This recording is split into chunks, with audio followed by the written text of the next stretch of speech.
Ce qui est important pour moi, c'est de penser des espaces comme des espaces de réjouissance. Toutes les pratiques que je mets en croisement, ce sont des pratiques qui ont pour objectif d'expérimenter en fait l'émancipation.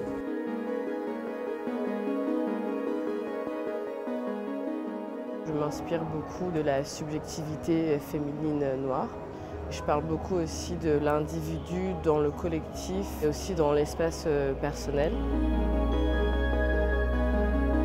Je me suis beaucoup interrogée sur le regard oppositionnel, c'est-à-dire la manière dont les spectatrices, y compris les spectatrices noires, pouvaient se reconnaître dans ce qu'elles voyaient à l'écran. Pour moi, cette œuvre, au sein de cette exposition, ça participe à mettre en contexte une présence, des manières de penser, une esthétique potentiellement aussi. C'était important pour moi que lorsque une ronde opère dans la vidéo, que potentiellement elle puisse aussi opérer dans l'espace d'installation et de monstration.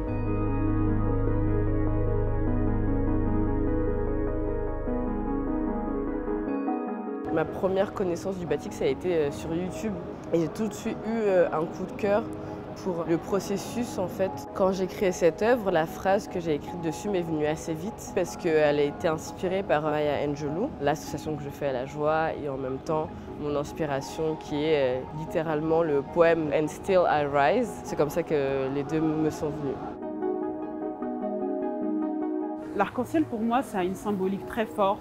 On l'appelle Nyum. Nyum, ça veut dire arc-en-ciel en langue bassa du Cameroun. C'est une divinité qui a pour but de te révéler à toi-même et de participer à une guérison. Lorsque j'ai fait cette vidéo, je me suis vraiment connectée à cette divinité. C'est important pour moi d'inscrire ce recommencement-là dans une figure astrale qui est celle de l'étoile, celle de la supernova.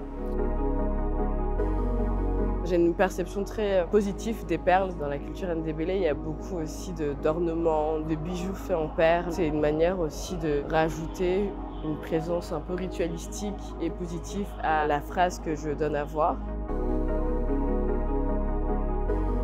Pour moi, la question d'intériorité, elle fait appel à l'enfance et quels sont les jeux qui nous ont fait joie quand on était enfant. C'est pour ça que ces objets sont là. Et parfois, je les amène en festival et en fait, ça crée toute une profusion de joie sur la base d'un petit objet que peut-être on n'a pas vu depuis 20 ans, quoi. Ça m'émeut beaucoup d'avoir cette première étape institutionnelle ici au Palais Tokyo et en plus dans une thématique qui est aussi belle, qui justement accueille l'union sous différents angles. Ça peut être autant dans la célébration, la danse, que dans la manifestation. C'est une manière aussi de revoir la joie comme quelque chose qui permet de maintenir une présence dans des espaces sans devoir avoir une approche négative. C'est très émouvant d'avoir sa place avec des artistes internationaux et qui sont présents sur la scène contemporaine depuis un moment, et puis aussi de pouvoir voir que mon travail résonne avec d'autres pratiques, d'autres artistes. Ça me parle beaucoup.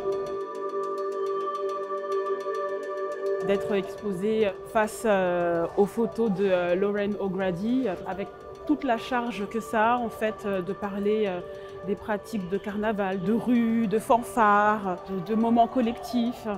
C'est une énorme force en fait. Voir déjà que joie collective, apprendre à flamboyer puisse exister au Palais de Tokyo, c'est comme une sorte de consécration qui a une fonction.